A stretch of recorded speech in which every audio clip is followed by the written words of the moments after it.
En esta oportunidad, para este webinar, nos ha prestado su tiempo el doctor Miguel Sánchez, quien es médico veterinario originario de México. Miguel Sánchez cuenta con un título de médico veterinario zootecnista por el Instituto Tecnológico de Sonora, una maestría en sistemas de producción por la Universidad Autónoma de Baja California y un doctorado en mejoramiento genético animal por la Universidad Estatal de Colorado. Actualmente se desempeña como científico senior en el Grupo de Genética y Salud Animal de Precisión de Zoetis. Su investigación se centra principalmente en el desarrollo y la aplicación de metodologías de evaluación genética y genómica para características funcionales y económicamente importantes. Es por eso que esta charla principalmente nos va a hablar en términos generales de qué es la genómica y cómo su aplicación permite desarrollar sistemas de mejoramiento genético que aplican para características productivas. El título de la charla es Genómica para enfrentar el futuro, bienestar, productividad y resiliencia climática en vacas lecheras. Así que le doy la bienvenida y las gracias al doctor Miguel Sánchez. Las consultas, por favor, al final de la charla, y quien tenga consultas las puede coordinar por el chat de Zoom o por el chat de Voyatría por WhatsApp. Así que, Miguel Ángel, te dejo el camino para que tú nos puedas hablar del tema que nos traes. Perfecto, muchísimas gracias. Voy a compartir la pantalla. Nada más ahorita me gustaría confirmar nada más que se vea bien y que se escuche bien. A ver, voy Ya a estamos poner. viendo la presentación y se escucha perfecto. Perfecto. Entonces, bueno, antes que nada, muchísimas gracias a la Sociedad Chilena de Buiatría y en especial un saludo a mi amiga Ana Velázquez.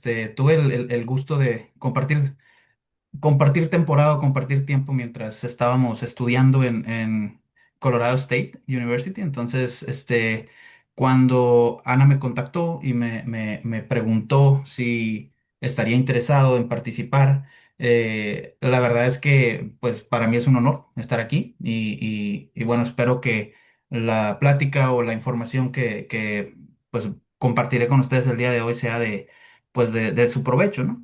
Eh, También gracias, Ricardo, por el espacio. Y bueno, como bien decía, si hay alguna cuestión o por algún motivo de tiempo no alcanzamos a responder todas las preguntas, por favor, asegúrense de hacer llegar esas preguntas a la organización y con mucho gusto yo las puedo responder, ya sea por correo o por o por alguna otra vía.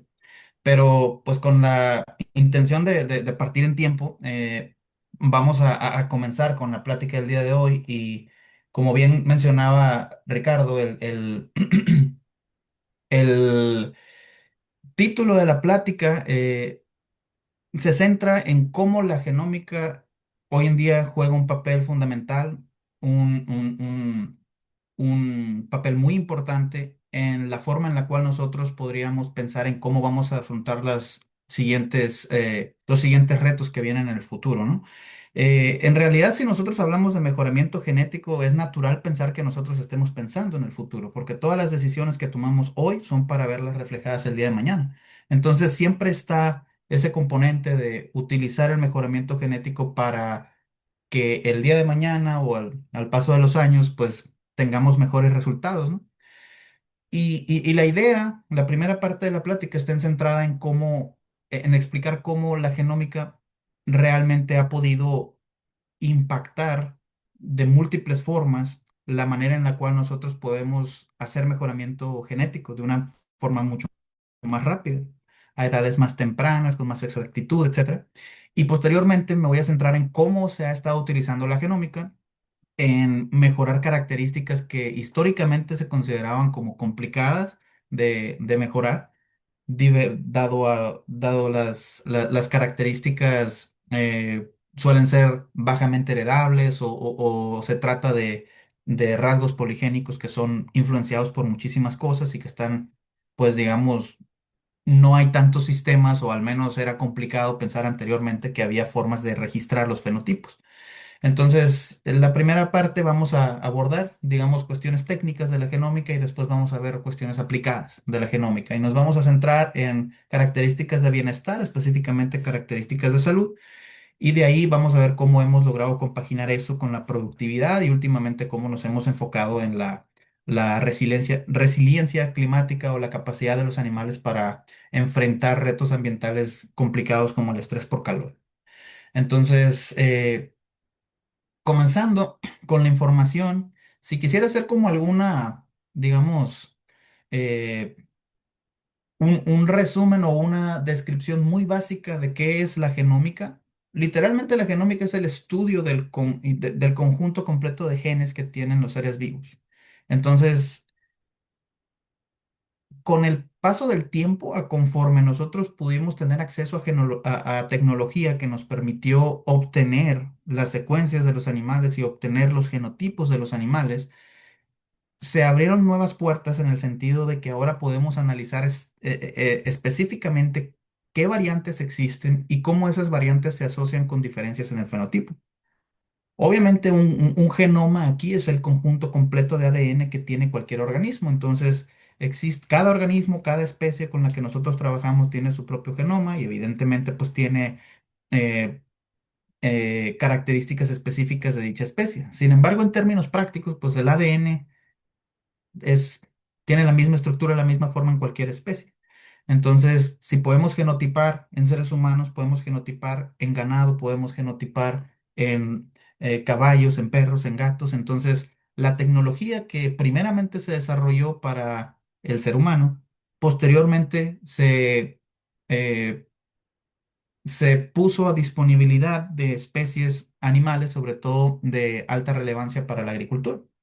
Entonces, hoy en día, con la genómica, nosotros podemos examinar todos los genes que conocemos de los individuos, podemos incluso identificar nuevas regiones que antes no sabíamos que eran genes, podemos caracterizarlas, se han descubierto más genes y sobre todo hemos empezado a entender cómo interactúan para influir en múltiples rasgos.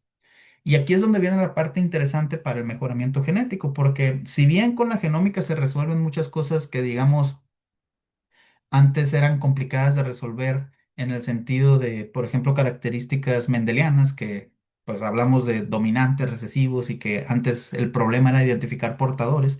Bueno, la genómica lo resuelve de inmediato. La genómica te dice quién es un portador, te dice quién es libre y si quieres erradicar un problema de esa naturaleza es fácil hacerlo.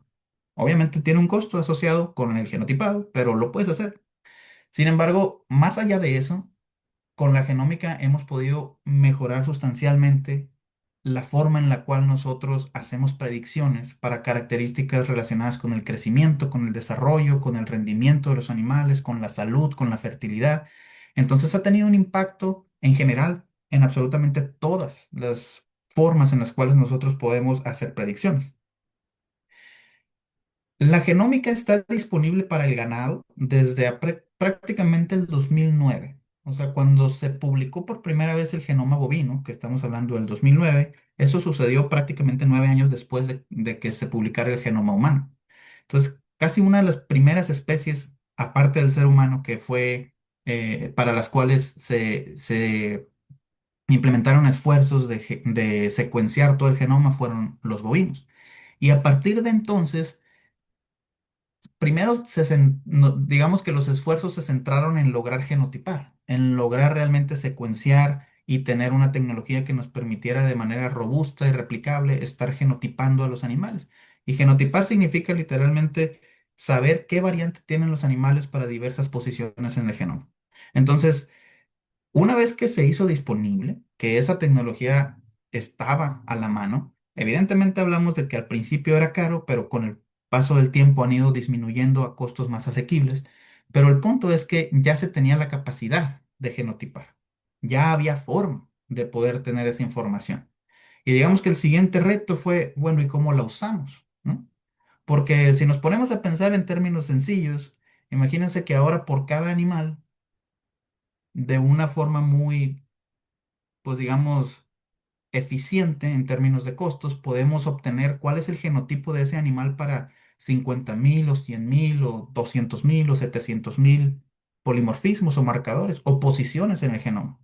Estamos hablando de que tenemos una fuente de información enorme para un solo individuo. Y si eso lo multiplicamos por el número de individuos que queremos genotipar, pues entonces ahora estamos lidiando con bases de datos masivas.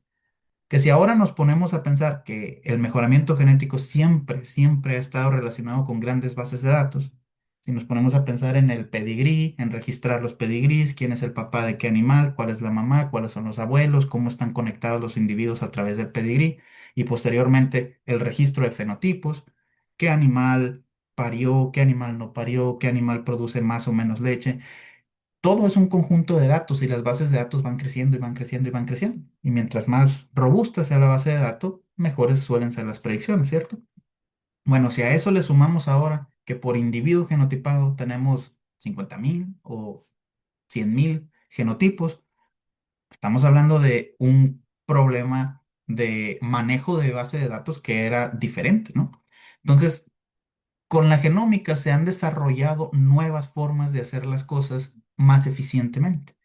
Es decir, al principio trabajábamos con poquitos marcadores y decíamos, bueno, vamos a hacer selección asistida por marcadores y vamos a entender cómo un marcador puede influenciar un rasgo de una manera, este, muy marcada, ¿no? Entonces se esperaba que hubiera un gen o que pudiéramos explicar con una o con pocas variantes cómo los animales se desempeñaban para rasgos poligénicos. Y después comprendimos que realmente no funcionaba así. En general, para rasgos que son controlados por muchos genes, pues hay miles de genes, miles de variantes que están contribuyendo de manera, digamos, pequeña a nivel individual, pero cuando sumamos todos ellos, pues el efecto es grande. Entonces, digamos que hemos tardado más o menos del 2009 hasta la fecha en entender cómo realmente podemos usar esta información de una manera robusta, de una manera eficiente. Y si ustedes ven esta parte de acá, esta ecuación que está señalizada en esta parte de la diapositiva, esta es, digamos, una de las ecuaciones clásicas del mejoramiento genético en donde estamos midiendo qué es lo que puede impactar la tasa de progreso genético. Este es el grado de cambio o de ganancia genética. En el mejoramiento genético lo que esperamos es que las decisiones de selección que tomamos hoy en día se reflejen en que la progenie resulte ser mejor que los papás y así sucesivamente en cada generación. Entonces podemos cuantificar qué tanta es la diferencia del mérito genético de los animales de la generación de los papás con la de los hijos, luego con la de los nietos y así nos vamos. Entonces, si ubicamos esta parte como el grado de progreso genético, es el cambio en el promedio de la base, en el promedio del mejoramiento genético de las poblaciones, hay varios factores que contribuyen a ese cambio. Uno de ellos es la intensidad de selección. Vamos a verlo más a detalle más adelante, pero ese es uno de los factores. Otra es la precisión de nuestras predicciones. Otro de los efectos que tiene mucha relevancia es cuál es la varianza genética aditiva, es decir, qué tanta varianza del fenotipo la podemos atribuir a los genes, es decir, qué tanto de lo que nosotros vemos de variación en el fenotipo realmente depende de la genética. En la parte de abajo, si ustedes ven, esto es una división. En la parte de abajo tenemos el intervalo generacional. Entonces es qué tan rápido los hijos sustituyen a los padres como los progenitores. En un mundo ideal, pues si los hijos son inmediatamente muy superiores a los papás, quisiéramos reemplazarlos rápido, ¿no? Y acá pues tenemos el coeficiente de consanguinidad, que si no lo cuidamos, entonces podemos tener depresiones endogámicas, ¿no? Pero a lo que vamos es que la genética, la genómica impacta prácticamente en todo. Quizás lo único que no cambiamos nosotros porque es algo natural, la variación genética es natural, eso no depende de nosotros. Pero con la genómica nosotros podemos tener mejores estimaciones de el grado de parentesco en los animales y podemos evitar el incremento indeseable de la consanguinidad o lo que le llaman inbreeding y podemos tener muchas mayores precisiones en las predicciones, podemos ser mucho más intensos en nuestra selección y tenemos un impacto tremendo en el intervalo generacional. Entonces podemos hacer más grande el número de arriba y más chiquito el número de abajo en esta división y entonces el grado de progreso genético es mayor. Eso es lo que básicamente hace la genómica. Ahora, ¿cómo lo hace? Para empezar, vamos a ubicarnos con cuál es la herramienta que utilizamos en la genómica para hacer mejoramiento o en la genética en general. Esta herramienta es internacionalmente conocida como EBV, que es Estimated Breeding Value. Su traducción al español pudiera tener varias variantes, pero lo pudiéramos clasificar como valores genéticos estimados o valores de reproducción estimados. Digamos que estamos cuantificando cuál es el valor que tiene reproducir un animal. Entonces, esa es la herramienta que hemos estado utilizando por años, ¿sí? El valor genético de un animal, el valor genético estimado, es una estimación estadística del potencial genético que tiene un animal para desempeñarse en algún rasgo. Y ese rasgo pues puede ser desde la producción de leche, la cantidad de proteína que produce una vaca en la leche, la cantidad de grasa, el número de células somáticas, incluso puede ser la tasa de preñez, si hablamos de ganado lechero, si hablamos de ganado de carne, pues prácticamente todas las características que ustedes consideren como relevantes, les podemos calcular un EPD o un PTA. Un PTA, pues es, digamos, la mitad de un EBB. Un EBB es, digamos, el valor que tiene un individuo como tal, pero como sabemos que, pues, un individuo solamente puede transmitir la mitad de su material genético, pues básicamente lo dividimos a la mitad y entonces ese es el potencial que tiene la progenie de ganar de sus padres. Entonces, en ganado lechero le llamamos PTA, que vendría siendo en español la habilidad de transmisión predicha. En el ganado de carne, pues le llaman EPD, que es diferencia esperada de progenie. Matemáticamente es lo mismo.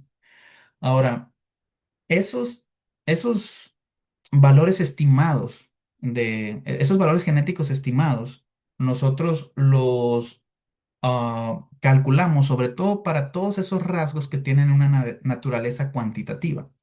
En el mundo de la genética, digamos que podríamos definir los rasgos en características cualitativas y cuantitativas, o incluso lo pudiéramos dividir como características monogénicas y poligénicas. Generalmente las características simples, que son cualitativas, que tienen que ver como con el color del animal, pues dependen de un solo gen, uno o pocos genes. Esas características, en la mayoría de los casos, siguen un patrón de herencia mendeliano, y es relativamente sencillo estimar qué es lo que puede pasar. Sin embargo, la mayoría de las características para las cuales nosotros estamos interesados en la producción hoy en día son poligénicas, es decir, son características complejas que están reguladas por miles de genes, por muchísimos genes. Entonces, no es tan simple hacer una predicción. En realidad, lo que tenemos que hacer es una estimación estadística. Pero si ustedes ven, por ejemplo, esta imagen, imagínense que aquí estamos hablando de la producción de leche. Decir que un rasgo es poligénico significa que hay múltiples genes. En este caso están simbolizando cuatro, ¿no? Pero en realidad, si ustedes ven esta parte de acá, esta es una gráfica de Manhattan, se les llama así, en donde están en el eje de las X los cromosomas, en el eje de las Y es una medida estadística de la relevancia del gen para una característica, y en este caso, este artículo habla sobre la producción de leche. Entonces, estos autores, digamos que hicieron un scan en todo el genoma del bovino y estaban tratando de ubicar qué genes o qué marcadores se asocian con la producción de leche. Si lo visualizan, digamos, de manera rápida, pueden ver muchos puntitos aquí. Cada uno de esos puntitos representa un marcador y ese marcador puede estar asociado a un gen. Entonces, estamos hablando de que todos estos puntitos que no están a nivel de cero están contribuyendo algo a la producción de leche. Entonces, aquí estamos hablando de muchísimos genes que influencian la capacidad del ganado para producir leche. Si eso nosotros lo visualizamos para todas las demás características, es el mismo mecanismo.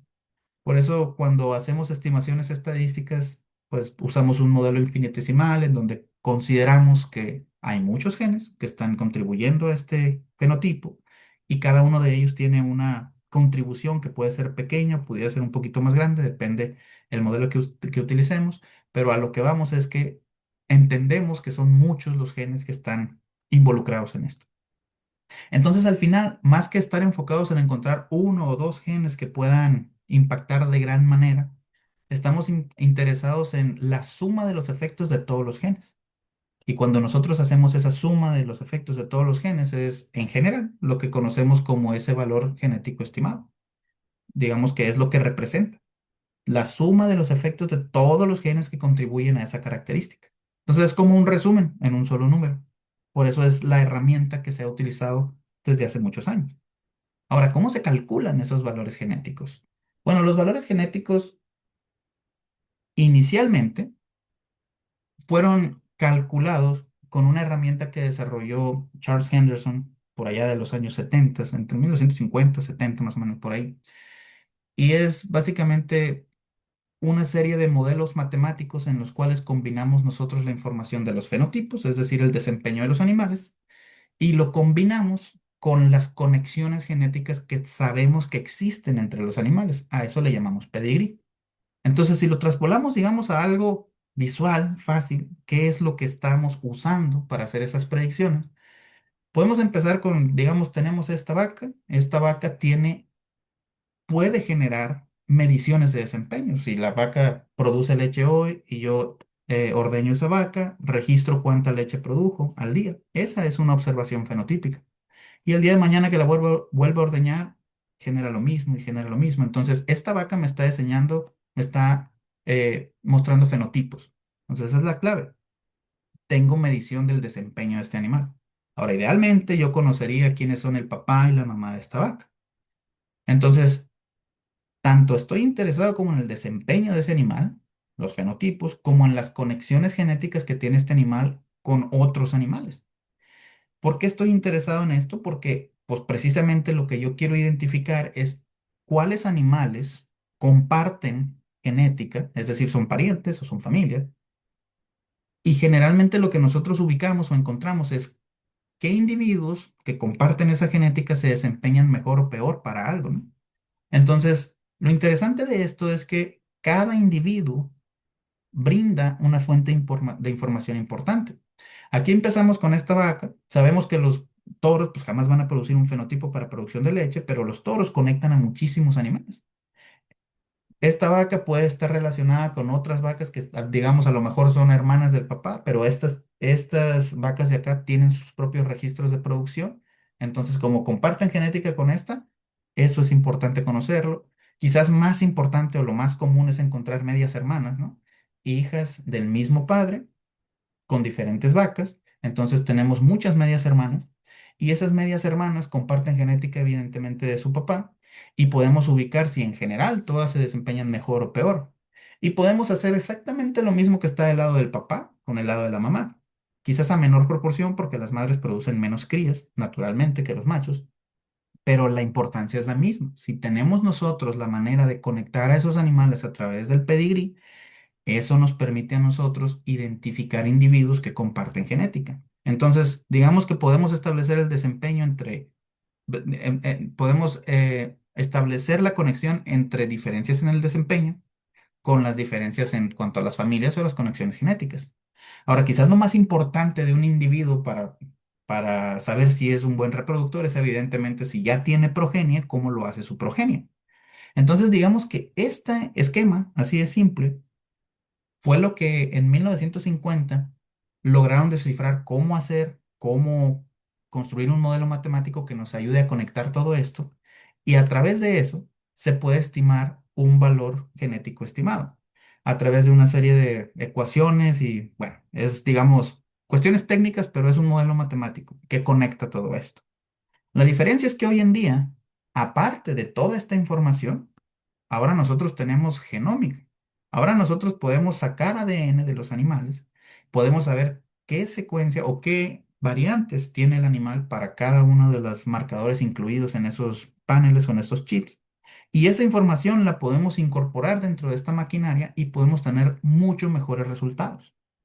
Entonces, no es la intención dar una clase digamos, estadística aquí, pero sí me interesaría dar una,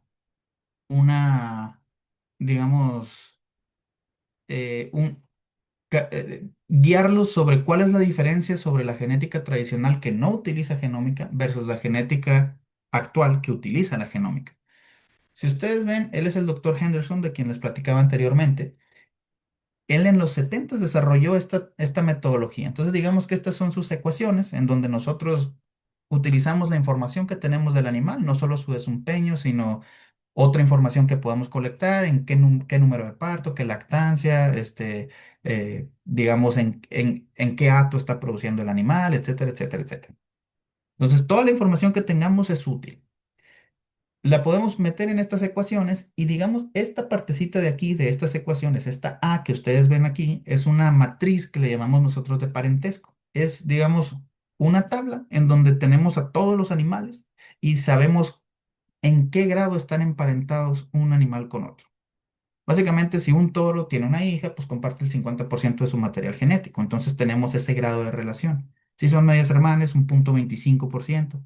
Y así nos vamos, dependiendo qué tan cercano o qué tan lejano sea el pariente. Entonces, esa información la puedo incluir aquí. Y a través de eso, resuelvo estas ecuaciones y puedo obtener a lo que le llamamos EBB, el valor genético estimado.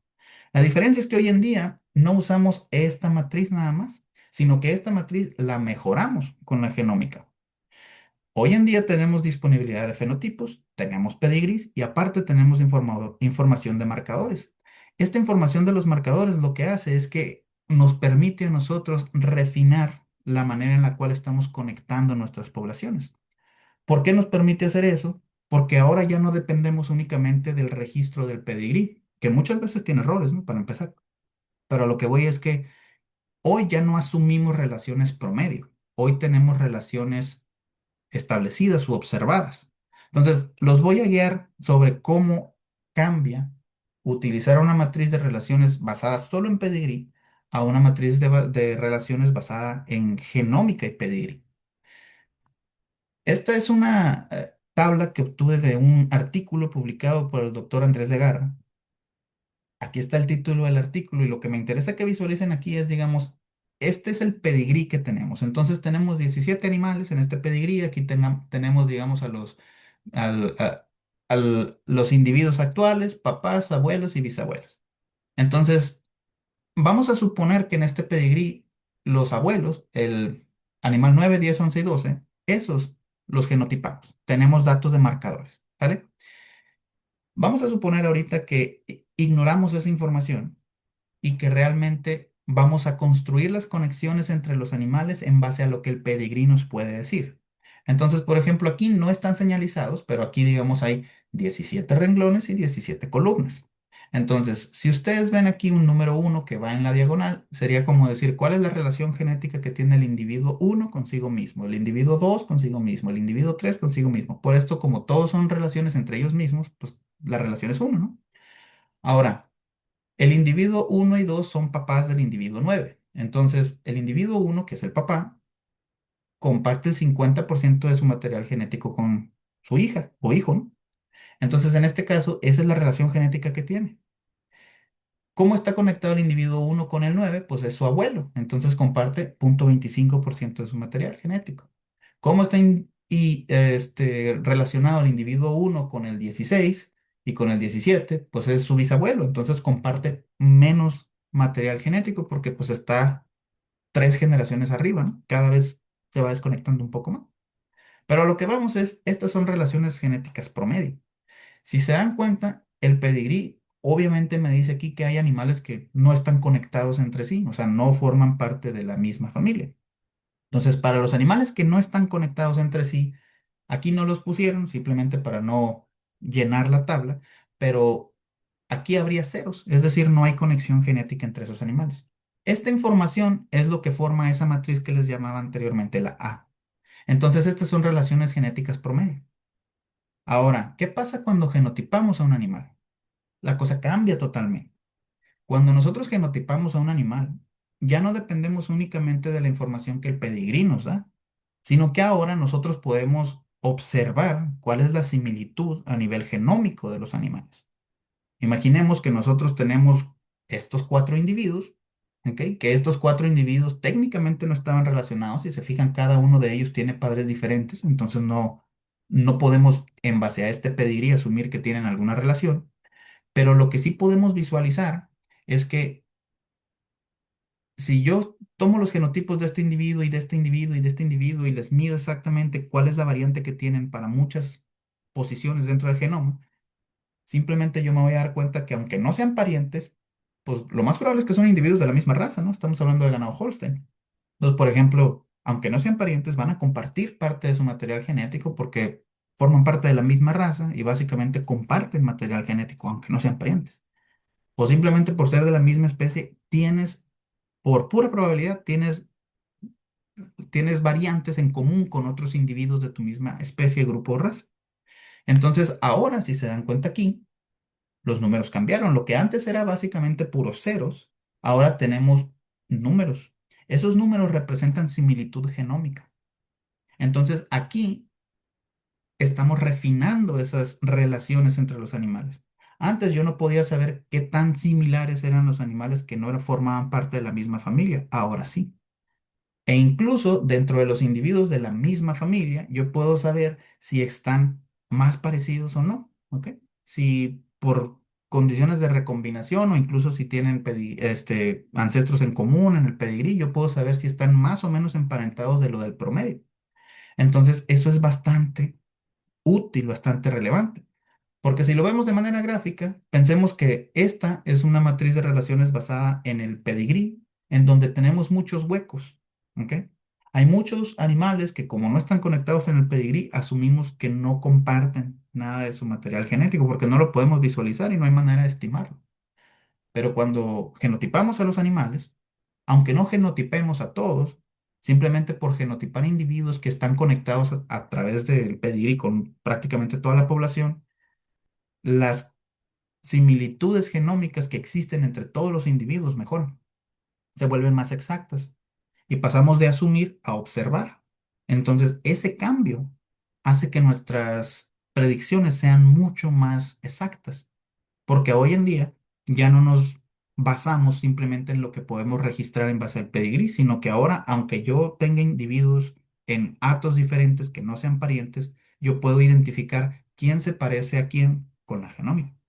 Y eso tiene un papel muy importante para nuestras predicciones porque pues refinamos esas conexiones y encontramos mejor a los individuos que comparten esos genes que hacen que se desempeñen mejor o se desempeñen peor. Entonces digamos que ese es un cambio enorme.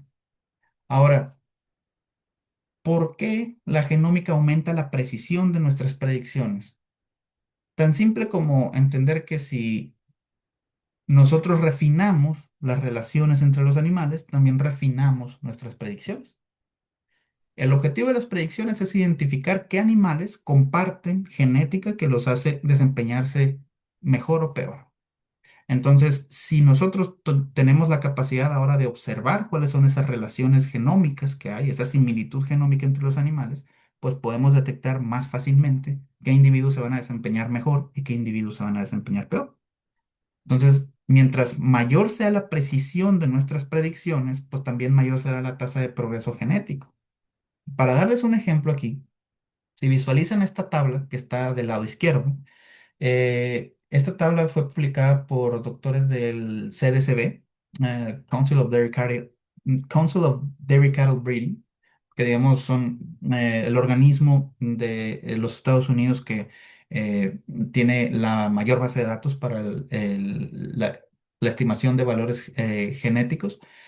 Ellos, cuando empezaron a utilizar la genómica, hicieron una comparación y dijeron, bueno, vamos a ver qué tanto mejora hacer las predicciones sin genómica versus incluyendo genómica. Entonces, estamos hablando del 2011. Recuerdan que les dije que la información se puso más o menos disponible en el 2009. Las metodologías fueron desarrolladas más o menos en el 2009, esto que les estoy platicando. Y pues el tiempo en el que tardó en adaptarse y ponerse e implementarse es lo que estamos viendo reflejado aquí en el año de publicación. Pero si ven esta columna de aquí, bueno, para empezar, la primera columna es el número de características o rasgos para los cuales se generan valores genéticos, ¿no? O predicciones, o los EBVs o PTAs. Entonces tienen desde leche, producción de grasa, proteína, porcentaje de grasa y proteína, la vida productiva y en fin, un montón de características distintas. La primera columna que ustedes ven aquí es cuál es la precisión promedio de las estimaciones del valor genómico. Probablemente todos ustedes habrán visto algún catálogo de sementales o habrán visto una página en donde vienen los sementales y donde te dicen, bueno, este toro tiene este PTA o tiene esta habilidad de producción predicha y digamos, enseguida de eso viene un numerito que se llama, muchas veces lo ponen como reliability o lo ponen como precisión. Digamos que nosotros estamos haciendo una predicción del valor genético del animal y toda predicción tiene un grado de certeza. Pero mientras más grande sea la certeza, pues más seguros estamos de ese valor genético estimado. Entonces aquí lo que estamos viendo es cuál era la precisión promedio para la característica en cuestión.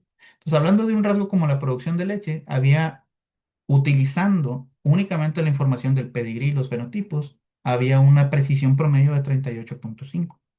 Ahora, si esos mismos individuos calculamos sus valores de reproducción, pero incluyendo la genómica, la precisión brincó de 38,5 a 72,5. El máximo grado de precisión pues, sería el 100%, ¿no? O uno, si lo vemos en probabilidad. Pero entonces aquí lo que estamos viendo es, hay ganancias de aproximadamente un 30-35% en la confiabilidad de nuestras predicciones. Y eso es enorme. Si volvemos a la ecuación que les ponía en un principio, mientras más grande sea la precisión, mayor será el numerador, mayor la tasa de progreso genético. Entonces, si comparamos, digamos, a grosso modo, qué es lo que pasa con genómica versus sin genómica, pues cuando no tenemos genómica dependemos únicamente del pedigrí de la progenie y más o menos podemos hablar de unas precisiones promedios entre 30 y 40% cuando ya hay muchos fenotipos. En el caso de la genómica, bajo estas mismas condiciones, si solo sumamos la genómica, ahora estamos del otro lado del espectro, ¿no? Estamos entre 70 y 80% de confiabilidad, cuando el máximo es 100. Entonces estamos mucho más cerca de saber cuál es el verdadero valor genético del animal. Y esta parte de aquí arriba nada más es como digamos, una comparación de cuál sería la precisión de escoger a los animales en base a, como decimos en México, a ojo, ¿no? Que dices tú, yo creo que esa vaca es la buena, que muchas veces es, pues, más que nada ganadería tradicional. Realmente eso no es preciso, ¿no? Sin demeritar, obviamente, la experiencia de muchos productores que pueden tener ese ojo entrenado, es decir, no están viendo solamente cómo se ve el animal, sino cómo se desempeña el animal.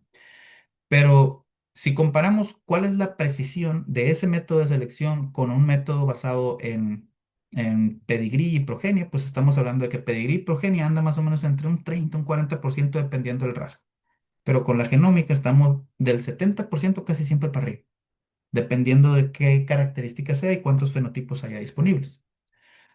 Entonces, ahora, otro aspecto, cómo la genómica puede disminuir el intervalo generacional. Esta parte es importante porque mientras más corto sea el intervalo generacional, más rápido podemos hacer mejoramiento genético. Supongamos que aquí lo que estamos midiendo es qué tan rápido la progenie sustituye a los padres como padres de la siguiente generación.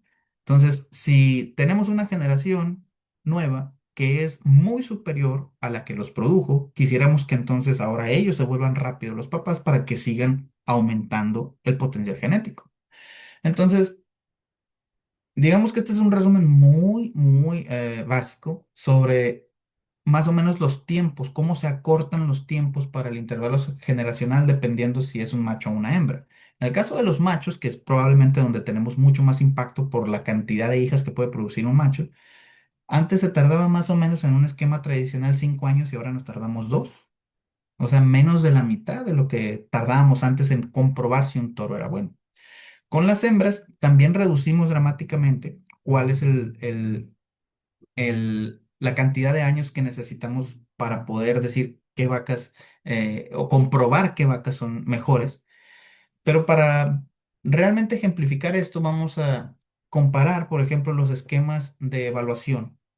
Aquí tenemos un toro que va a ser evaluado de manera genómica. ¿Qué es lo que pasa con este toro? Este toro nace, le sacamos una muestra de ADN y sin que el toro siquiera tenga hijas o ni siquiera haya llegado a la pubertad, nosotros tenemos una estimación de su mérito genético basado en el pedigrí y la genómica, ¿no? Entonces, desde que nace, nosotros podemos rankear, este toro va a ser bueno, este toro va a ser malo. Ahora, evidentemente hay biología detrás de esto y tenemos que esperar hasta que ese toro entre a la pubertad, hasta que ese toro empiece a producir hijos, pero estamos hablando de que si este toro sabemos que es bueno desde que es un ternerito, cuando tiene su progenie y esa progenie resultan, o hacemos, digamos, tecnología de sexado de semen y ahora nos aseguramos de que sean hembras, podemos empezar a cuantificar qué tan bien se desempeñan esas hembras desde su primer lactancia, ¿no? Y no ocupamos esperarnos tanto tiempo. Entonces, básicamente, en este momento, a los 21 meses o casi casi a los 24 meses, nosotros ya podríamos incluso también pensar, si este toro ya produjo hijas buenas, vamos a sacar hijos de este toro, otro macho que lo reemplace. Entonces aquí se cumple esos 2 años más o menos. No nos tenemos que esperar tanto tiempo. Si nos vamos nosotros al esquema de evaluación tradicional, ¿qué es lo que pasaba? Bueno, nace el toro, no le vamos a sacar ADN, obviamente tenemos que esperar a que ese toro crezca, llegue a la pubertad, empiece a generar progenie, esa progenie nazca, se tarde 2 años básicamente en llegar a la etapa productiva, empiece a generar datos y más o menos cuando este toro tenía 5 años es cuando teníamos información para rankear o comprobar si el toro era bueno o era malo. ¿Cómo rankeábamos a este toro desde un principio? En base al pedigrí y a lo que sus antepasados habían hecho. Entonces, la precisión que teníamos aquí era de 0,3, con la genómica tenés de 0,7. Entonces, estamos mucho más acertados, ¿no? En el caso de las hembras, ¿qué es lo que pasa? Pues creo que todo el mundo, probablemente incluso mejor que yo, conocen el ejemplo o el viaje de una vaca lechera. Nace la ternera y tenemos que esperar, desde el punto de vista de la generación de fenotipos, tenemos que darle tiempo para que esa vaca crezca, bueno, esa ternerita crezca, llegue a la pubertad, la inseminen cuando sea el tiempo adecuado y luego esa vaca dé un parto, suponiendo que todo sale bien y que a través ya del primer parto empiece a generar fenotipos y podamos cuantificar cómo se está desempeñando. Para, antes, para poder rankear a los animales, pues necesitamos esperar a que produjeran o bueno, no rankear, sino para comprobar si los animales eran buenos o malos, teníamos que esperarnos a que produjeran sus fenotipos. Hoy en día, evidentemente, nos tenemos que esperar a que produzcan sus fenotipos, pero el ranqueo que hacemos desde el principio es mucho más exacto. Entonces, digamos que la gran diferencia está en que cuando estamos hablando de un animal joven, recién nacido, no hay fenotipos. Ese animal no nos está dando ningún fenotipo, a menos que se trate de una característica que midamos en edad temprana, como pues, la capacidad de tolerar diarreas o cosas así, ¿no? Pero producción de leche o fertilidad, pues nos tenemos que esperar a que crezca el animal. Entonces, en la selección tradicional, cuando el animal es joven, la única fuente de información que tenemos es el pedigrí y lo que sus antepasados han hecho. Ahora, como tenemos, es la misma situación, un animal joven no va a tener fenotipos, pero ahora tenemos pedigrí y marcadores. Ese incremento en las relaciones entre los animales hace que nuestras predicciones sean más exactas y seamos capaces de identificar qué animal va a ser mejor a edad temprana. Entonces ahí impactamos directamente el intervalo generacional. El siguiente componente que vamos a explicar es la intensidad de selección. Mientras más grande la intensidad de selección, más grande la tasa de progreso genético. Entonces, ¿qué es la intensidad de selección? Literalmente es el grado de exigencia que nosotros imponemos para decir qué individuos nos vamos a quedar como progenitores. Entonces, digamos que los EBVs o los valores genéticos, pues en general, la mayoría de las ocasiones siguen una distribución normal, como lo marca esta gráfica de aquí. Entonces, suponiendo, nada más por cuestiones simples, que del promedio hacia arriba es lo que nos interesa, imaginemos que todo lo que esté del promedio hacia arriba son animales que se están desempeñando mejor, suponiendo que es una característica para la cual nosotros queremos incrementar el valor genético. Entonces, para entender qué es la intensidad de selección, imagínense que nosotros decimos, voy a elegir el mejor, el top 30%. O sea, de todos los animales me voy a quedar con el mejor 30%. Esa es una intensidad de selección específica. Pero voy a ser mucho más intenso en mi selección si en lugar de quedarme con el mejor 30% me quedo con el mejor 5%.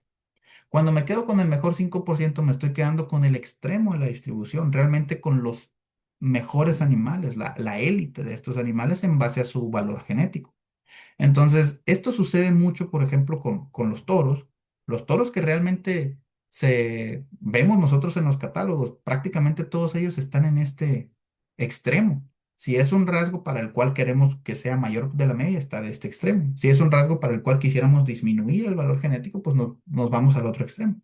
Pero la intensidad de selección es, bueno, pues qué tan intensos somos o qué punto de corte le ponemos a esta distribución para decir, de aquí para acá me voy a quedar con estos animales. Entonces, en realidad la intensidad de selección en cuestiones prácticas depende del número de animales disponibles para poder elegir. Entonces, si volvemos un poco a las pruebas tradicionales de progenie, realmente pensando en los toros, muchas veces las pruebas de progenie de los toros dependían de las instalaciones, del personal y de qué tantos toros podía seleccionar. Entonces, imaginemos que rankeaban a los toros en base a su EBB basado en pedigrí y ancestros. y decían, bueno, me voy a quedar con los mejores 40 toros porque para eso es lo que, digamos que hay 400 toros aquí y de esos 400 toros solamente tengo instalaciones para manejar 40. Pensemos en esas instalaciones en donde se tienen a los toros, se mantienen los toros, se ordeñan los toros, se generan pajillas de semen que se van a comercializar, etcétera. Entonces, pues no es lo mismo mantener 400 que mantener 40 animales. Entonces, generalmente decían, quiero quedarme con los top, ¿verdad? Entonces, lo que pasaba anteriormente es que, bueno, seleccionabas en base al EBB, te quedas con esos 40 y después de esos 40 esperabas a que su progenie generara datos y en base a los datos que mostraran cuáles son los mejores toros, pues nada más la mitad de esos o un cierto número de los 40 que iniciaron eran los que realmente terminaban siendo comercializados. Pero la inversión era para todos. Con la genómica ahora la cosa es distinta, porque con la genómica ya ni siquiera tienes que pensar en mantener a todos los animales. En realidad la genómica lo que hace es, desde edad temprana, genotipas a los 400 toros o a los 400 machos. Entonces, de esos 400 machos, pues imaginemos que te vas a quedar 20, ¿ok? En ambas situaciones tenías un target o un objetivo de quedarte con 20 toros. Pero no es lo mismo elegir 20 de 40 que eran los que podías mantener, y llevarte toda la prueba hasta ver cuáles eran los mejores 20 a decir voy a genotipar 400 y voy a elegir los mejores 20 de 400. Aquí la diferencia en la intensidad de selección es enorme. Antes era el 50%, ahora es el 5%. Entonces, básicamente somos mucho más intensos en la selección, porque desde edad temprana puedo testear a todos los animales y puedo tener una predicción más precisa, a una edad obviamente súper temprana, y puedo entonces ser muy intenso en mi selección. Entonces, ha tenido evidentemente impacto en los costos, de encontrar cuáles son los mejores animales. En el caso de las hembras, pues pasa lo mismo. Imaginemos un establo o una lechería en donde tienes una producción de 200 terneras, por decir algo, ¿no? Y a lo mejor tú tienes solamente una necesidad de reemplazo de 30 y tienes un excedente de terneras. Bueno, ¿cuáles son las mejores 30? Si testeas a todas, vas a encontrar las mejores 30, te quedas esas y las demás las vendes. Entonces, digamos que el impacto difiere en cuanto al sexo y los costos, pero en ambos casos ayuda. Ahora, digamos que esa fue la primera parte, ¿no? La primera parte de la plática en donde hablamos un poco sobre qué es la genómica y cómo la genómica impacta directamente la tasa del progreso genético. Ahora vamos a tratar de centrar la plática en cómo usamos la genómica, cómo se ha aplicado la genómica para hacer mejoramiento, sobre todo en características que son complicadas, ¿ok? Yo creo que en la mayoría de los casos, cuando pensamos en mejoramiento genético, es clásico pensar en la producción de leche, porque evidentemente ha sido un rasgo para el cual hemos cambiado totalmente a la población. De hecho, no la puse aquí, pero hay una gráfica muy famosa producida por el CDCB, en donde se ven digamos, la cantidad de vacas lecheras que había en los Estados Unidos en la época de 1950 y cuál era la producción promedio de leche que tenían esas vacas en esa época. Y en general lo que se ha visto es que hoy en día se ha reducido a más de la mitad del inventario. Si mal no recuerdo, los números eran más o menos como 25 millones de vacas lecheras en 1950 o 60, a prácticamente 10 millones de vacas para la década del 2010. Entonces estamos hablando de menos de la mitad de las vacas que había hace 50 años están presentes. Sin embargo, las vacas que están presentes hoy en día producen 4 veces más leche que las que había en 1950. Entonces, evidentemente la producción de leche la hemos mejorado y pues estamos hablando hasta el 2010, no había genómica en ese momento o apenas iba empezando. Entonces, claro que hemos logrado hacer mejoramiento en esas características, pero la producción de leche es un rasgo moderadamente heredable. Estamos hablando de casi 0,3, depende la población. He visto rangos entre 0,25 y 0,40. Pero estamos hablando de que, digamos, 0,3 o 30% de la variación en el fenotipo se debe a la genética. El resto es ambiente y quiere decir pues, que el animal esté sano, que coma bien, que tenga una buena dieta, que sea bien manejado, que no esté estresado. Cuestiones que no están codificadas en su ADN, pero que sin duda benefician a ese animal para que el animal se desempeñe bien. Sin embargo, hay otras características que son mucho más complicadas. ¿Por qué son más complicadas? Porque no dependen tanto de la genética. Estamos hablando aquí en el contexto de cómo mejorar a la población genéticamente, es decir, cómo puedo hacer que los animales sean mejores por hacer una selección en base a quedarme con aquellos que tienen los genes que les permiten desempeñarse mejor. Entonces, para empezar, el reto es distinto cuando la característica es bajamente heredable. ¿Cuándo decimos que algo es bajamente heredable? Si la heredabilidad es menor a 0,15, ya lo consideramos bajamente heredable. Incluso habrá quien diga, no, menos de 0,10. Estamos hablando que entre menos del 15 o del 10% de la variabilidad en el fenotipo se debe a los genes. El resto es ambiente. Entonces, una característica clásica de eso es la fertilidad. La fertilidad, biológicamente hablando, es una de las características más complejas de regular. Entonces hay muchísimos genes que contribuyen para regular la capacidad de un animal en cuanto a su fertilidad o la capacidad de una vaca para quedar gestante, para llevar a cabo una preñez, para sostener la preñez, incluso habilidad de parto también, para que no tenga complicaciones al parto, etcétera. Hay muchos genes involucrados en eso. Sin embargo, lo que más determina el éxito o el fracaso de los animales en la reproducción es dependiente del ambiente. Es decir, depende más que se haga una buena sincronización del ganado, depende más de que se le dé una buena dieta a las hembras, depende más de que se maneje de manera correcta los animales, que se les evite estrés, etcétera, para que el animal pueda llevar a cabo su función reproductiva. Entonces, ¿qué mensaje quiero dar con esto? Las características complicadas suelen ser de entrada bajamente heredables. Entonces, ¿qué quiere decir eso? Que la capacidad que tenemos nosotros de generar cambios en las poblaciones es limitada por por básicamente la hasta dónde puede llegar la genética en esto. Entonces, la genética tiene una contribución, claro que la tiene, pero no es tan alta como en otros rasgos. Entonces, aquí, claro que podemos encontrar vacas que sean más fértiles o toros que generen hijas que sean más fértiles, sí lo podemos hacer, pero es más complicado porque la variabilidad es menor. Mientras más grande la varianza, más grande la distribución de esos bebés y podemos ser más intensos. Mientras más chiquita la varianza, que es lo que mide la heredabilidad, la varianza genética, mientras más chiquita, pues el mejor y el peor animal se parecen más. Entonces tenemos que ser muy buenos, muy exactos para poder decir, este realmente es el mejor animal. Entonces sí podemos hacer mejoramiento, solamente que nos tardamos más. Y es más complicado, ¿por qué? Pues porque tenemos, en el esquema tradicional, sin genómica, tenemos que identificar a los animales a través de muchas generaciones. Me tengo que esperar a que un toro tenga muchas hijas y que esas hijas pues me den datos de cuántas veces las inseminaron, cuántas fueron exitosas y cuántas no lo hicieron en la primera vez, en la segunda inseminación, la tercera, y eso por lactancia. Entonces, son datos que tardan más en llegar. Nos tardamos mucho más en colectar datos que sean buenos para hacer la evaluación.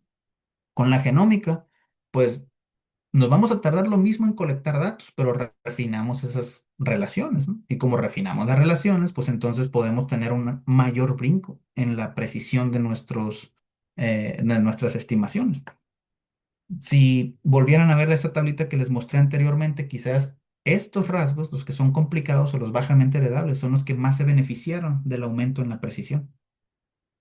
Digamos que la ganancia en la producción de leche fue alrededor del 30%. Creo más o menos que en el caso de la fertilidad fue cercano al 40, incluso 45%. Entonces, realmente ayudó mucho. Ahora, hay otras características que hoy en día son muy relevantes. Por ejemplo, la capacidad de los animales de resistir a enfermedades. ¿Ok? Imaginen una vaca que bajo las mismas condiciones que hay en un establo, hay vacas que son capaces de no enfermar tan frecuentemente de mastitis o de ketosis o de desplazamiento de abomaso o de retención de placentas, lesiones en las pezuñas. ¿Existe variabilidad genética para eso? ¿Es cortita, chiquita? Sí. ¿Es bajamente heredable? Sí. Pero con una buena conexión de animales en pedigrí, con datos fenotípicos y con genómica, podemos ubicar a cuáles son esos mejores animales para decir, vamos a quedarnos con estas hembras. vamos a quedarnos con estos machos y poco a poco, aunque sea poco lo que contribuye la genética, al paso del tiempo vamos a ir construyendo o generando poblaciones animales que están mejor equipadas para enfrentar estos problemas. Entonces, otra cosa que quizás también es sumamente interesante ahora es, hay características que han sido históricamente difíciles de medir o es muy costoso medir, como por ejemplo la eficiencia alimenticia. Hoy en día se han desarrollado equipos que nos permiten a nosotros pues identificar qué animal es más eficiente, qué animal consume menos alimento pero produce más leche, o consume menos alimento y crece más rápido. El problema que teníamos con el ganado era medirlo a nivel individual. Hoy en día existe la tecnología para hacerlo. No digo que sea muy barato, pero existe. Entonces, como existe esa tecnología, hay quien ha invertido en esa tecnología y decir, bueno, voy a fenotipar, es decir, voy a colectar fenotipos para esta característica y a través de los genotipos voy a conectar a estos individuos que tienen datos observados para eficiencia alimenticia y voy a hacer una evaluación que con estos pocos fenotipos beneficia a todos los demás a través de la genómica. Si logro encontrar cuáles son las variantes que se asocian con un mejor desempeño en este grupo de animales y conecto a los animales en base a esa mejora de las relaciones que les mostré anteriormente con los genotipos, entonces ahora puedo hacer predicciones para rasgos que antes no teníamos y aunque hoy en día tenga un número pequeño de animales, puedo beneficiar a todos. Entonces la genómica nos ayuda también para eso, para características que son difíciles de medir, porque con un número pues digamos, limitado a comparación de otros rasgos, un número limitado de animales con observaciones, puedo beneficiar a todos los demás. Y eso no solo se detiene en eficiencia alimenticia, también, por ejemplo, características complejas como cómo reacciona un animal al estrés por calor o qué tantos gases de efecto invernadero produce un animal. Entonces, en esa etapa estamos. Estamos en etapas en donde características que históricamente habían sido muy complicadas de medir, hoy en día se están midiendo y a través de medirlo estratégicamente en animales que tienen fenotipos y genotipos beneficiamos a todos los demás. Esa es una de las claves. Entonces, tiene un impacto en general en muchísimas áreas, eh, pero me gustaría aterrizar esto en cómo se ha estado aplicando, ¿ok? La genómica. Entonces, aquí voy a hacer una serie como de resumen de diversas publicaciones que están disponibles. Siempre van a poder ver ustedes el título y digamos la liga para el artículo. Pero la idea es que ustedes visualicen más o menos cómo ha ido evolucionando el campo de las evaluaciones genómicas. En este caso, pues obviamente me limité a las publicaciones o los trabajos del grupo de investigación en donde trabajo, pero evidentemente hay otros grupos de investigación que han hecho publicaciones similares. Aquí lo que estamos viendo es un resumen, ¿ok? De la primera evaluación genómica que se desarrolló en los Estados Unidos para características de salud en el ganado lechero. Entonces, en este trabajo, el enfoque fue comprobar si a través del uso de la genómica podíamos generar predicciones genéticas que ayudaran o brindaran una herramienta de selección directa a los productores para características para las cuales no había predicciones. ¿Qué características? Estamos hablando de mastitis, metritis, retención de placenta, desplazamiento de bamazo, ketosis. Esas fueron las iniciales. Laminitis también. Estas fueron, digamos, las iniciales con las que se empezó. Entonces, la parte interesante de esto, o lo que me gustaría resaltar de aquí, es que todas estas características son bajamente heredables. Todas ellas tienen heredabilidades menores a 0,10. Entonces, es complicado hacer mejoramiento. No imposible, pero sí complicado. Entonces, ¿cómo se formaron estas evaluaciones? Bueno, se realizó digamos, estrategia de alianza, ¿ok? En donde se ubicaron establos o lecherías dentro de Estados Unidos que estuvieran dispuestas a cooperar. ¿Y cómo cooperaron estas lecherías? Bueno, estas lecherías dijeron, bueno, yo tengo datos registrados en mi software y yo sé qué vacas Yo he registrado qué vacas enferma de mastitis, qué vacas enferma de metritis, entonces son datos registrados por los mismos productores. ¿Cómo se estableció esta alianza? Se dijo, bueno, pues ¿qué te parece si tú al permitirme utilizar esos datos, yo genero predicciones y esas predicciones evidentemente pues son para tu directa utilidad y nosotros cubrimos el gasto o el cobro de los genotipos en ese momento, ¿no? Entonces eso fue para el desarrollo, evidentemente. Entonces, ¿qué fue lo que se combinó? Lo mismo que les estaba platicando anteriormente. Se combinaron bases masivas de datos fenotípicos. Aquí están más o menos el número de observaciones que había por característica. Estamos hablando de 4.1 millones de casos, no de casos de mastitis, sino animales con fenotipos, sanos o enfermos, etcétera, ¿no? Pero había 4.1 millones de animales para los cuales teníamos observaciones, si estaban sanos o enfermos, ¿no? 3 millones para metritis y etcétera. Entonces, se combinaron grandes datos fenotípicos con información genealógica. Obviamente extrajimos el pedigrí, vimos qué animales están emparentados, pero aparte había más de 100.000 animales genotipados, 100.000 animales distribuidos en toda esta población que nos permitieron conectar a todos estos animales. Entonces, el artículo me parece sumamente interesante, pero quizás me centré en las partes aplicables de esto. Lo que concluyeron en ese artículo es que al utilizar la información de los marcadores o la genómica, vaya, los valores de genéticos estimados resultaron ser mayores y más precisos a comparación de aquellos obtenidos con el pedigrí. Lo mismo que les platiqué anteriormente, pero comprobado con datos reales. Entonces aquí, por ejemplo, en esta tabla, ven los rasgos en cuestión.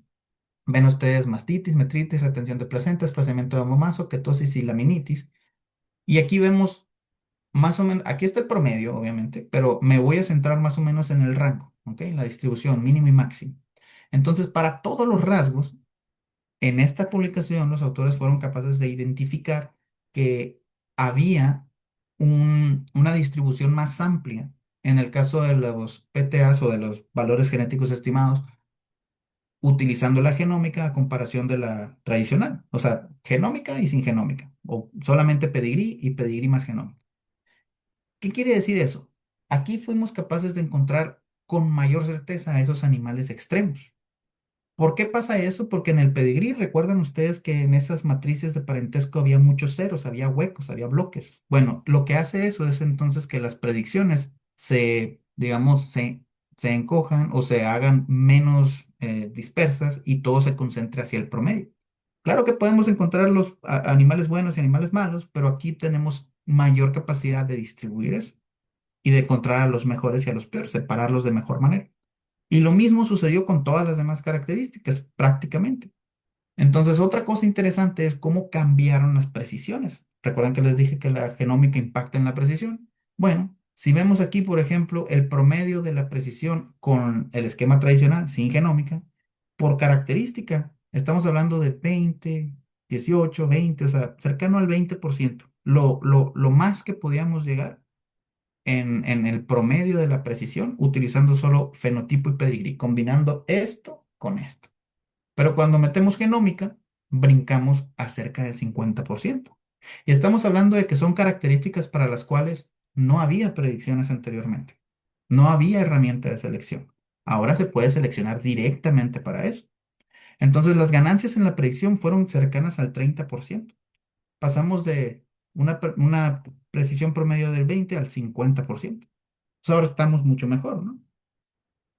En este caso, digamos, me voy a enfocar en mostrar cómo esto ha ido evolucionando.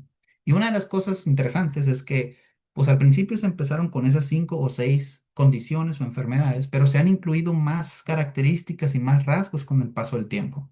Por ejemplo, se incluyó la fiebre de leche, se incluyó la probabilidad de que una vaca tenga abortos, eh, ovarios quísticos, se incluyeron problemas respiratorios en el ganado, incluso en el caso de los becerros o de los terneros, a edades tempranas se ha estado logrando identificar qué becerritos, qué terneritos tienen mayor capacidad genética de tolerar problemas como diarrea o problemas respiratorios, neumonías.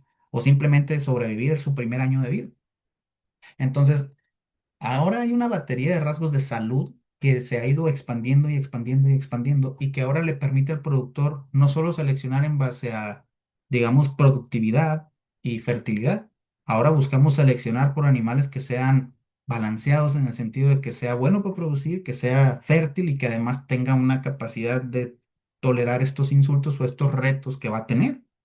Entonces, esas, digamos, incorporaciones de predicciones se han ido documentando en artículos científicos publicados y esto se ha, digamos, manifestado en nuevas adopciones, digamos, de la genómica. Decían, bueno, pues antes no tenía herramienta para hacer esta selección o incluso si había predicciones, pues las precisiones eran muy bajas porque pues realmente a comparación de la producción de leche que hay, décadas de registro de datos y muchísimos datos por la naturaleza continua del rasgo, pues para estos rasgos no hay tantos. Ok, estamos hablando de millones de datos, pero si comparamos millones de datos aquí contra cientos de millones de datos de producción de leche, pues la distancia sigue siendo enorme. Entonces, hoy en día tenemos capacidad de hacerlo. Aquí, por ejemplo, ven ustedes la base de datos inicial que había más o menos para cada una de las condiciones en los becerros. Estamos hablando de se inició en el ganado Holstein con 1.300.000 datos para problemas respiratorios, 741.000 datos para diarrea, 1.926.000 datos para la sobrevivencia al primer año de vida. Y estas bases de datos lo único que han hecho con el tiempo es crecer y crecer y crecer. Entonces hoy en día pues tenemos más datos que hacen las predicciones más robustas y evidentemente seguimos incorporando genómica. Esto no solamente se ha aplicado en ganado Holstein, también se ha hecho en ganado Jersey, también se han desarrollado predicciones para las cruces entre Holstein y Jersey, pero el enfoque es el mismo. La idea aquí es exactamente la misma. Aquí estamos hablando de la cantidad de récords que había inicialmente para las características de salud para las cuales se empezaron a evaluar en el ganado Jersey. Y de nuevo, vemos aquí cuáles son los promedios de precisión que tenemos para estas predicciones y prácticamente en la mayoría de los casos estamos cercanos al 40-50%. Evidentemente hay rasgos para los cuales no hay tanta, digamos, precisión, pero también tiene que ver con la cantidad de datos que tenemos. Mientras más datos tengamos, más precisos. Si la base de datos es pequeña, pues entonces la precisión es una función de qué tantos datos tienes. Obviamente estas precisiones han cambiado con el tiempo a medida que las bases de datos crecen, pero el mensaje aquí es, hoy en día se puede seleccionar por más cosas, no solo por producción o fertilidad, sino también por salud, características de bienestar, ¿no? Si pensamos en que vamos a seleccionar animales que están mejor equipados para tolerar estos problemas, pues son animales que van a tener mayor bienestar, ¿no?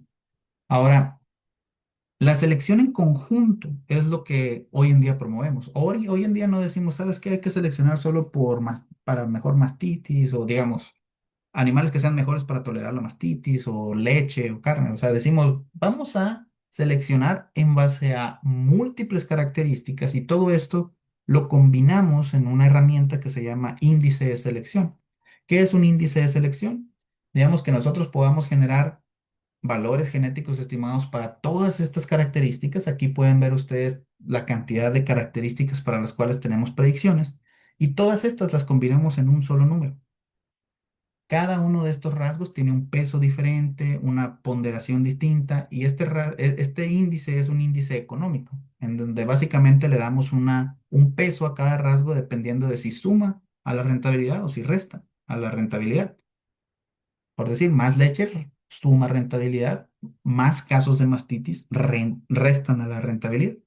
Entonces, pues, eh, quien esté interesado, pues claro que se puede compartir la publicación en donde se desarrolló este índice, pero la idea de esto es darles la perspectiva de que hoy en día hacemos selección basada en muchas cosas y tratamos de tomar en cuenta el animal en conjunto: capacidad de producción de leche, capacidad de fertilidad, capacidad de resistir problemas de salud. Tratamos de generar un animal que sea bueno en todo. Obviamente no es fácil, pero se puede hacer. Y si hemos visto resultados interesantes, pues sí, aquí por ejemplo, utilizando este índice, ¿qué fue lo que hicieron? Pues rankearon a los animales en base a ese índice y después midieron cuáles eran las diferencias en cuanto al desempeño de estos animales. Entonces, por ejemplo, aquí agarraron un grupo de animales, esto lo hicieron, por cierto, en el Reino Unido, entonces no es necesariamente esto único en Estados Unidos, o sea, también se pueden hacer predicciones de animales ubicados en otro país, por la simple y sencilla razón de que existen conexiones genéticas entre los individuos. Hay toros que viven en Estados Unidos, pero sus pajillas de semen se venden en todo el mundo, entonces podemos hacer predicciones para un animal ubicado en cualquier parte. E incluso, aunque no haya una conexión a través de pedigrí, pues la genómica conecta a los animales, entonces abre las puertas a hacer predicciones en todo el mundo. Entonces, utilizando animales del Reino Unido, ¿qué fue lo que hicieron? Pues bueno, rankearon a los animales, generaron cuartiles, el mejor, el peor, y compararon cuál es digamos, el valor de ese índice. Mientras más alto el índice, mejor. Entonces, el mejor grupo tenía un valor de 618, que aquí estamos hablando de las unidades son libras, me parece, porque estamos hablando del Reino Unido. Entonces aquí se proyectaba que los animales en este cuartil darían a ganar 618 libras más, ¿ok? Que el promedio. Y el peor, pues ganarían solo 90 libras más. Entonces aquí lo que estamos hablando es, este era el mejor grupo, este era el peor grupo, y lo que estamos viendo aquí es diferentes características o cosas que midieron en estos animales para ver si efectivamente se desempeñaban distinto. Entonces aquí, por ejemplo, esta es la cantidad de kilogramos de leche que produjeron en toda su vida productiva estos animales. Entonces, los animales que estuvieron en el mejor cuartil produjeron mucha más leche, 35.953 kilos a comparación de 25.974, una diferencia de casi 10.000 kilos de leche más en promedio. Pero otra cosa que me interesaría resaltar es que obviamente me estoy centrando por tiempo en el mejor y el peor, pero si se fijan aquí la diferencia fue estadística en cada uno de los cuartiles. El mejor fue mejor que el segundo que el tercero que el cuarto. Todos fueron estadísticamente diferentes para todas las características. Aquí lo otro que midieron fue, eh, digamos, la rentabilidad, que es el- la cantidad de rendimiento económico sobre los costos de alimentación. Entonces, digamos, ¿qué tanto dinero generó esa vaca? Restándole o ajustándolo por cuánto se invirtió en mantener. Y aquí, obviamente, mientras más grande el número, mejor. Entonces, de nuevo, vemos diferencia entre los mejores animales, genéticamente hablando, de los peores. Y aquí la vida productiva o la cantidad de días en producción. Los que fueron los mejores animales pues eran animales que en general eran más sanos, producían más, etcétera. Entonces duraron más tiempo en producción. En promedio 873 días contra 680 días del grupo que no resultó ser el mejor. Y esos resultados los hemos estado viendo en otras partes del mundo, en diferentes lactancias. Por ejemplo, este artículo describe el desarrollo de ese índice que les menciono. Y aquí pusieron distintas, digamos, condiciones. Aquí, digamos, estamos hablando de bueno, la metodología fue la misma, rankear a los animales en base al cuartil de ese índice de selección, el mejor 25%, luego el segundo, etcétera, y el peor 25%. Y aquí lo que hicieron fue desplegar los resultados en base a tres enfermedades. Creo que esta es metritis, esta me parece que es mastitis y esta de acá es laminitis. Entonces, lo que están graficando aquí es la incidencia. Cada uno de estos grupos representa los cuartiles y estos los separaron por lactancias. Entonces aquí el primer grupo de barritas es la primera lactancia, segunda, tercera y cuarta lactancia y cada una de estas barritas representa el grupo genético. La barrita azul es el peor, la barrita amarilla es el mejor. Y como estamos hablando de incidencia de enfermedades, ¿qué es lo que esperarían? El mejor grupo de animales debe tener una menor incidencia, ¿no? Eso es lo que queremos, ¿no? Entonces, en todos los casos y a través de todas las lactancias, ese fue el resultado. Aquí, básicamente, si comparas el peor contra el mejor, pues el mejor tuvo menos incidencia. El mejor tuvo menos incidencia, el mejor tuvo menos incidencia. Entonces, es un comportamiento que se repite para diversas enfermedades, en diversas paridades. Entonces, está funcionando. Entonces, digamos que este es uno de los ejemplos de cómo la genómica ha ayudado a mejorar el bienestar. Ya entrando a la fase final de la plática, aquí hablamos sobre características que son un poco más complejas, no en el sentido de que la resistencia a enfermedades sea algo sencillo, también es complicado. Pero, por ejemplo, hablar de una cuestión como la tolerancia al estrés por calor de entrada no tenemos un fenotipo sencillo para medir eso. No es como que podamos ver fácilmente qué animal tolera más el calor que otro. En realidad, es un fenotipo que tenemos que construir, o al menos hoy en día eso es lo que hacemos. Por ejemplo, ¿cómo estamos clasificando a los animales en base a su capacidad para tolerar el calor? Supongamos que tenemos aquí un grupo de animales y en general el estrés por calor, ¿cómo funciona? Pues de acuerdo a las condiciones ambientales, hay ciertas condiciones ambientales que no imponen un reto al animal. Esas condiciones se conocen como termoneutrales, es decir, el ambiente no está generando un reto al animal. Pero, pues cuando viene la época cálida, cuando suben las temperaturas o aumenta la humedad o la combinación de ambas, que empieza a hacer mucho calor, entonces esas son condiciones ambientales que no son las ideales para el ganado. ¿Y qué es lo que sucede aquí? Pues cuando se cruza ese umbral, digamos cuando se pasa de termoneutral a unas condiciones de estrés por calor, es cuando hace bastante calor y ahora las vacas tienen que seguir haciendo lo que hacen, producir y reproducirse, pero bajo condiciones ambientales distintas.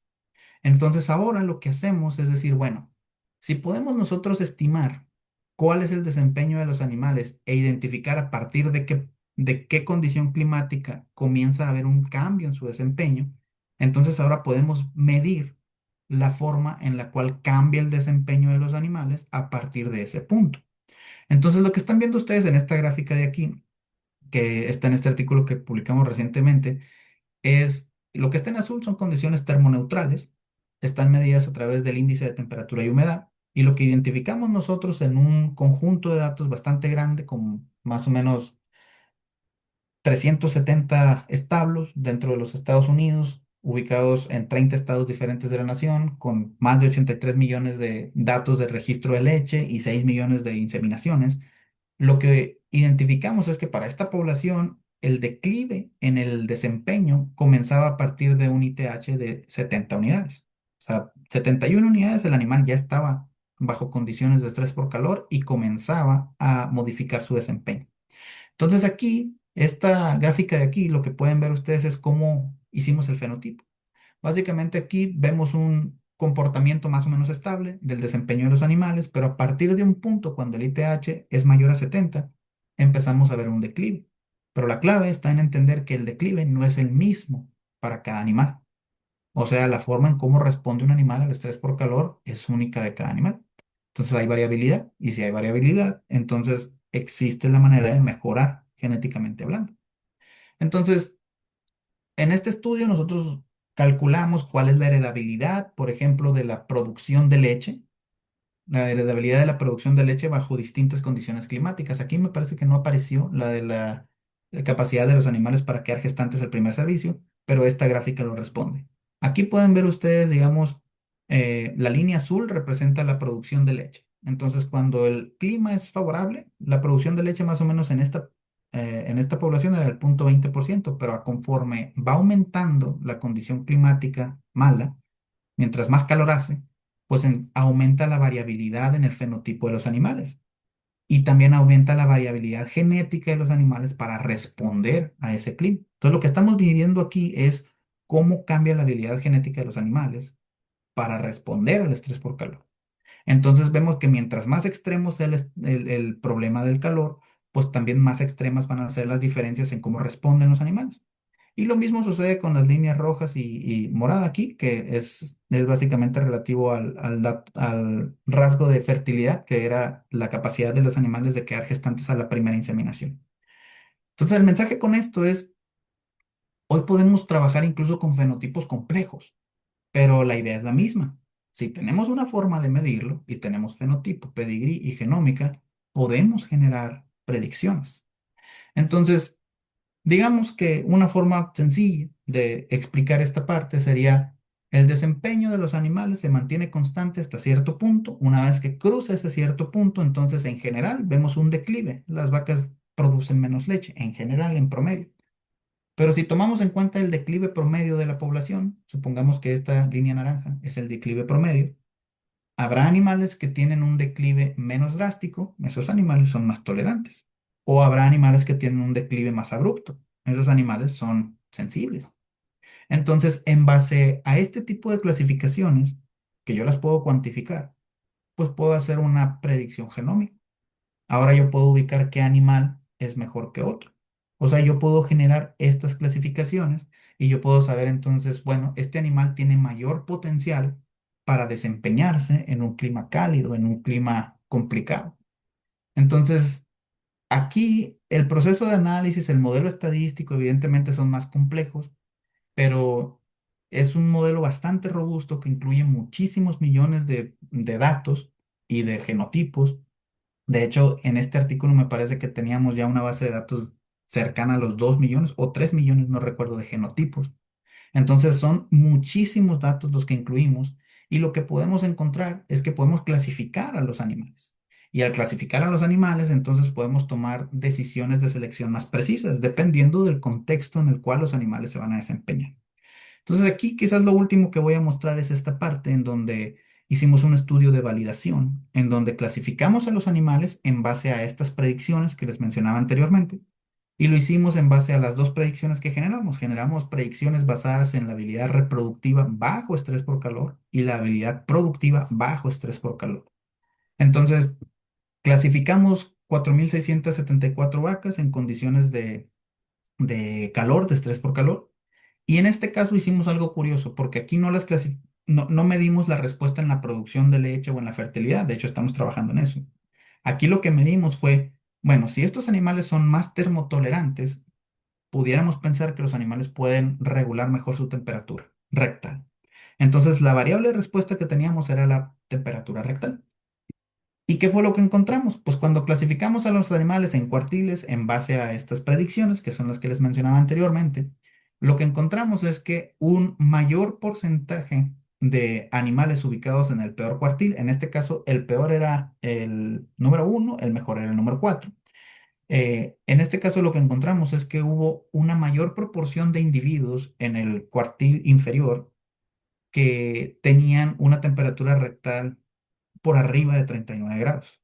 29% de esos animales clasificados en base a el valor reproductivo bajo condiciones de estrés por calor, vimos que más o menos el 29% de la población tenía hipertermia, mientras que en el mejor grupo solo el 20%, una diferencia porcentual del 9%. En el caso de la producción de leche vimos algo muy similar, el 28% contra el 21%.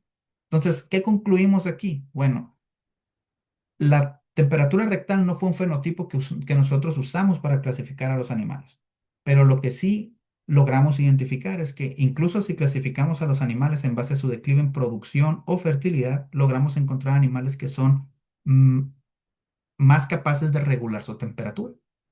Entonces, con eso concluyo la plática. En este caso, digamos que me gustaría sumarizar o hacer un resumen de que la genómica permite un mayor progreso genético, puede ayudarnos a determinar el mérito genético de un animal a edad temprana, son mucho más confiables las predicciones, nos permite hacer una intensidad de selección mayor y eso acelera la tasa de progreso genético tanto en características clásicas que hemos estado mejorando desde los 50 hasta características nuevas que hoy en día estamos desarrollando. Entonces, la genómica impacta en prácticamente toda nuestra capacidad de mejorar las poblaciones animales para los retos que vienen en el futuro.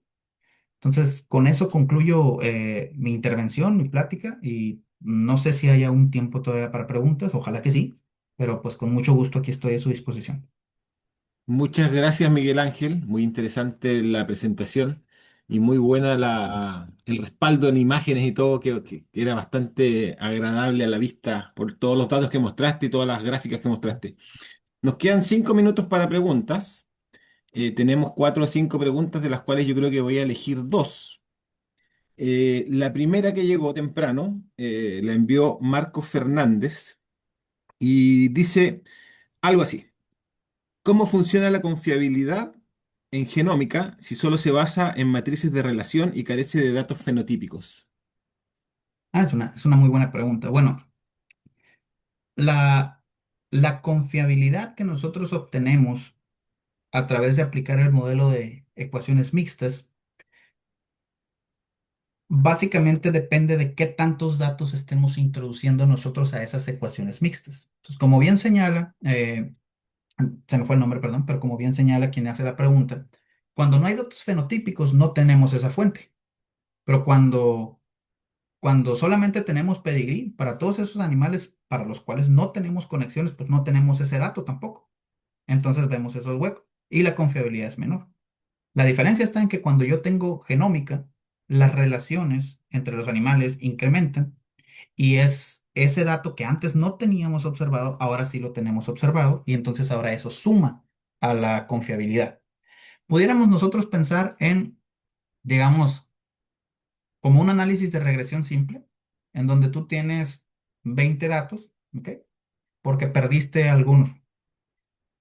Puedes tener una R cuadrada que no sé, puede ser un valor de, no, por inventar algo, 0,25. Bueno, si ahora vamos a suponer que esa es la condición en la cual nosotros estamos cuando solamente tenemos pedigrí y fenotipos. Los fenotipos de los animales que estén presentes van a contribuir y siguen siendo la fuente de información más que necesitamos. Es como la gasolina del auto. Pero cuando solamente tenemos conexiones de pedigrí, haz de cuenta como si estuviéramos perdiendo datos y nada más nos quedamos con aquellos para los cuales, o sea, tenemos a todos los animales ahí, pero no tenemos conexiones precisas entre todos, solamente tenemos conexiones de pedigrí y hay muchos huecos. Entonces, eso reduce la confiabilidad. Cuando yo incorporo la genómica, entonces ya no tengo huecos en esa matriz de parentesco. Ahora todos los animales están emparentados en algún grado. No emparentados de que sean parte de la misma familia, pero sí conocemos cuál es su similitud genómica. Entonces, eso es como añadir más datos a tu análisis de regresión, aumenta tu R cuadrada. Es lo mismo. Es más o menos esa es como la analogía. La diferencia es que no tenemos huecos en cuanto al parentesco de los animales o la similitud genómica. No sé Eh, si se haya quedado Súper, claro. muy buena respuesta. Mira, voy a fusionar dos preguntas que son muy parecidas. La primera de José Francisco Muñoz y la segunda de Dati Rosales de Venezuela. José Francisco pregunta si esta tecnología se está aplicando hoy en Chile, si es difícil de implementar y si es de muy alto costo. Y a su vez, Dati Rosales pregunta si tienes alguna idea de si esto se está utilizando en los países lecheros del trópico y qué países están analizando más hacia el trópico. Muy buenas preguntas y gracias por hacerlas. Eh, en cuanto a si esto está disponible en Chile, específicamente las predicciones de las cuales hablé ahora, que son las que producimos en mi grupo de investigación en Zoetis, hay, tengo entendido que está disponible un producto que se llama Clarified, que son las predicciones genómicas para los primeros rasgos que vieron ustedes en la plática. Creo que son las primeras 5 o 6 características de salud. No estoy seguro, honestamente no tengo ese dato, si ya están disponibles todas las demás características que les mencioné, incluso las de los becerros. Pero la respuesta es sí, están disponibles. De hecho, incluso países de otras partes del mundo, como vieron ustedes, del Reino Unido, o en mi caso, porque soy familiar del qué es lo que sucede acá con México, hay clientes de otras partes del mundo que compran las predicciones y básicamente lo que se hace es que mandan las muestras a nuestro laboratorio y nosotros corremos la muestra y les damos sus predicciones. Se hace en prácticamente cualquier parte del mundo. Ahora, el costo es variable, ¿verdad? Porque el costo depende de qué tantos datos quieras recibir a cambio. Entonces, por ejemplo, hay un producto que me parece que se llama Clarified, que tiene las predicciones básicas, y otro que se llama Clarified Plus, en donde vienen todas las predicciones. Eh, pero más allá de eso, creo que también tiene que ver con los costos que pueden definirse en cada mercado en particular. Entonces, obviamente con el que soy más familiar en este momento, porque radico aquí, es en Estados Unidos, y por lo que recuerdo, el costo de la prueba ronda como los $40. No sé si sea exactamente el mismo precio o si se puede hacer una conversión monetaria exacta en todos los demás países, pero la respuesta es sí, podemos hacer predicciones para cualquier parte. De hecho, creo que el año pasado tuve también el placer de presentar en Panamá y me preguntaban algo similar. Básicamente me decían, ¿se puede hacer esto aquí? Sí. Entonces también está enfocado a la respuesta de la pregunta si esto se hace en el trópico. Sí, se puede hacer en el trópico. ¿Qué tanto se hace? Bueno, depende mucho de, pues quiénes son los que apuesten por invertir en esta tecnología. Pero por lo que he visto, países como Colombia, Panamá han mostrado interés, al menos en mi experiencia. Y prácticamente ahorita en cualquier parte se puede hacer un genotipado. La diferencia es que en el caso de nosotros no únicamente nos centramos en proveer el servicio de genotipado, sino lo que nos centramos es en vender la predicción, ¿no? Entonces, este, desconozco honestamente los costos específicos por país, pero si sirve de referencia, en los Estados Unidos cuesta alrededor de $40. Está como asistente a la charla Claudio Soto, que es del equipo de ganadería de Zoetis Chile, y él indica que Clarify está disponible en Chile y que si Perfecto. alguien tiene alguna consulta con respecto a las características que está midiendo y a los valores, se puede comunicar con él o con otro profesional del equipo de Zoetis Chile. Voy a Estupendo. hacer la última pregunta que me pareció interesante y ya los dejamos en libertad de acción. Mira, dice, has mencionado grandes ventajas para la selección genómica en vacas lecheras, especialmente para incrementar producción y eficiencia. Sin embargo, ¿cómo se puede asegurar que al seleccionar de forma intensa ciertas características productivas no se deterioren indebidamente otras? Excelente pregunta, porque ese es, digamos, una de las mayores preocupaciones que hay. Y la respuesta para eso es, recomendamos ampliamente el uso de índices de selección. Si recuerdan en algunas de las diapositivas que mencionaba, hay un índice que hemos desarrollado en el cual combinamos todas las características, producción, fertilidad, salud, resiliencia. Bueno, las de resiliencia están por entrar, ¿no? Apenas vamos a incorporarlas dentro del índice.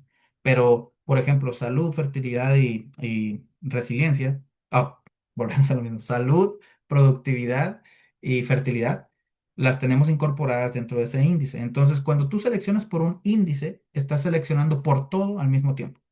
Entonces, digamos que en general lo que termina sucediendo con un índice de selección es que si un animal es muy bueno para una cosa, pero es muy malo para otra cosa, se compensa o se penaliza. Se penaliza lo que se tiene que penalizar y se premia lo que se tiene que premiar. Entonces, al final, cuando se selecciona en base a un índice, técnicamente lo que nosotros hacemos para facilitar la comprensión y la adopción de este índice es combinar las predicciones genómicas, que son muchísimas, para cada rasgo hay una predicción, pero les brindamos un peso económico.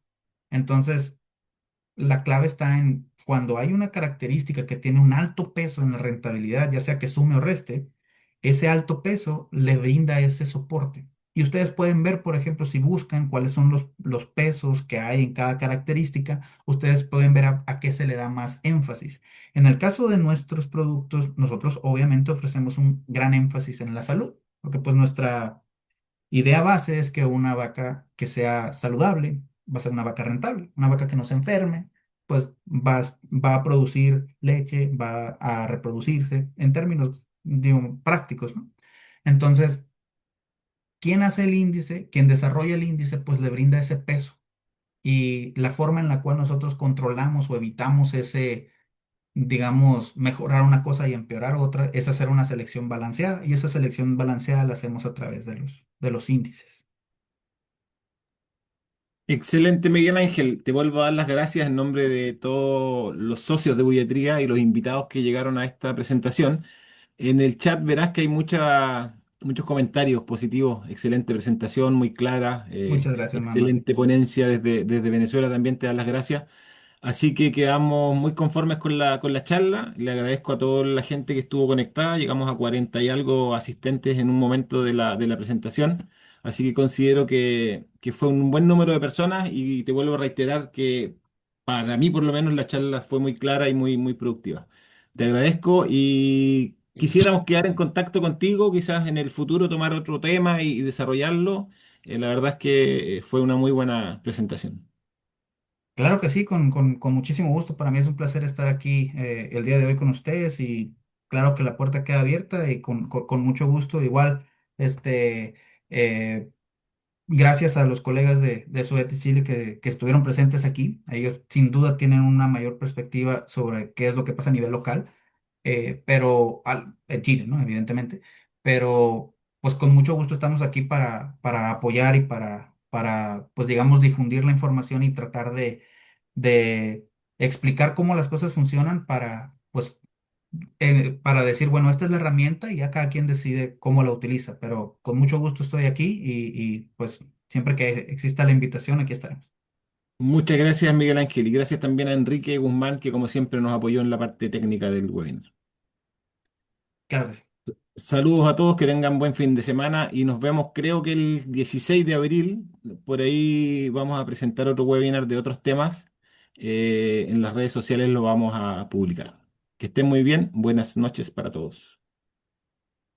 Muchísimas gracias a todos. Un abrazo. Chao, chao.